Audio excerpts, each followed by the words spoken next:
students, welcome to Education Plus. இன்னைக்கு நம்ம CBSE Class 10 Chapter 5 அதில் இருக்கிற 5.2 பார்க்க போகிறோம். இதில் ஃபர்ஸ்ட் சம் கொடுத்துருக்காங்க, A கொடுத்துருக்காங்க, D கொடுத்துருக்காங்க. இதில் நம்ம என்ன பண்ணணும், ஃபர்ஸ்ட் 4 terms கண்டுபிடிக்கணும். 4 terms எப்படி சார் கண்டுபிடிக்கிறது அப்படின்னா, first term A, second term A plus D, third term A plus 2D, A plus 3D. இப்படி போய்கிட்டே இருக்கும். கரெக்டா? இப்போ A வந்து 2 னு வச்சுக்கோங்க and D is also 2. Example சொல்றேன். So first term 2, D plus D 4. அடுத்தது இது கூட 2 times of D add பண்ணணும் இல்லையா? அப்ப இது என்ன ஆகும்? A plus 4.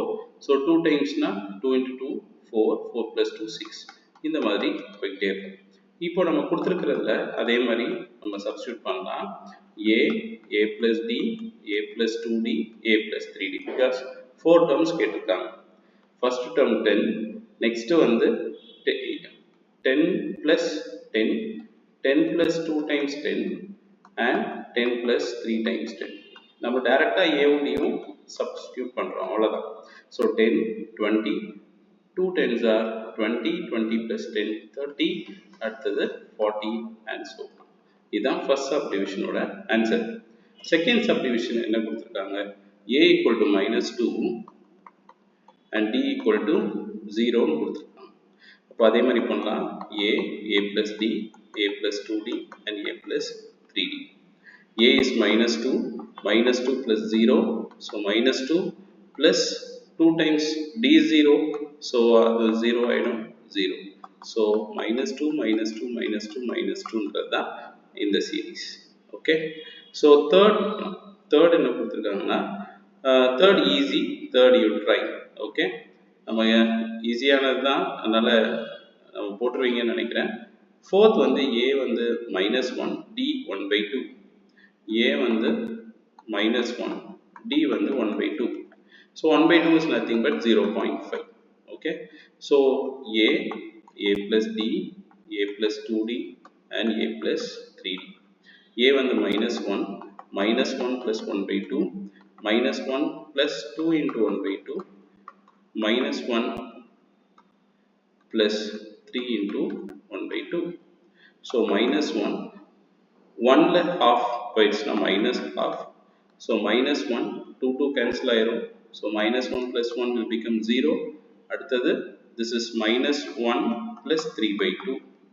So -1 minus 1/2, 0. இப்போ 3/2ல 1 போயிடுச்சு அப்படின்னா 2 ones are 2. So remaining half. கரெக்டா? So this is the 4 terms of given AP. Okay.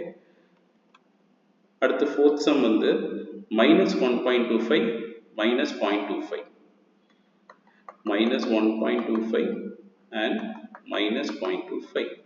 So A plus D, A plus 2D, A plus 3D. Substitute பண்ணலாமா? -1.25 minus 1.25 plus minus 0.25 and minus 1.25 plus 2 times minus 0.25, comma minus 1.25 plus 3 times minus 0.25. இது உங்களுக்கு இப்படி கன்ஃபியூஷனா இருந்ததுன்னா இதை தனித்தனியா கண்டுபிடிங்க. இது A1, இது A2, இது A3, A4 னு தனித்தனியா கண்டுபிடிச்சிட்டு கூட லாஸ்ட்ல நீங்க என்ன பண்ணலாம், சீக்வென்ஸா எழுதலாம். ஸோ -1.25, இது -0.25 -1.25 -1.75, இந்த 2 into -0.5 -0.5. ஸோ -0.5 1.25 சேர்ந்து என்ன ஆகும்? -1.75. Okay, this is wrong. Yeah, -1.25 0.25 சேர்ந்தா -1.5. So 3 times 0.25. So 3 times 0.25 will become -0.75. So -1.25 0.75 சேர்ந்தா என்ன ஆகும்? It is -2. Okay, and so on. First 4 terms தான் கேட்டிருக்காங்க. So -1.25 -1.5 -1.75 2. ரொம்ப ஷார்ட், ரொம்ப சிம்பிளா சொல்லணும்னா ஒவ்வொன்றுக்கு முந்தின நம்பர் கூட 0.25 இந்த D வந்து என்ன பண்ணுங்க, ஆட் பண்ணிட்டே இருங்க. ஓகே, ஆட் பண்ணிட்டே இருந்தீங்கன்னா அந்த சீக்வென்ஸ் கிடைச்சிடும். ஓகே, வேற ஏதாவது சால்வ் பண்ணணும்னா கமெண்ட்ல சொல்லுங்க. So follow us for more videos. Thank you.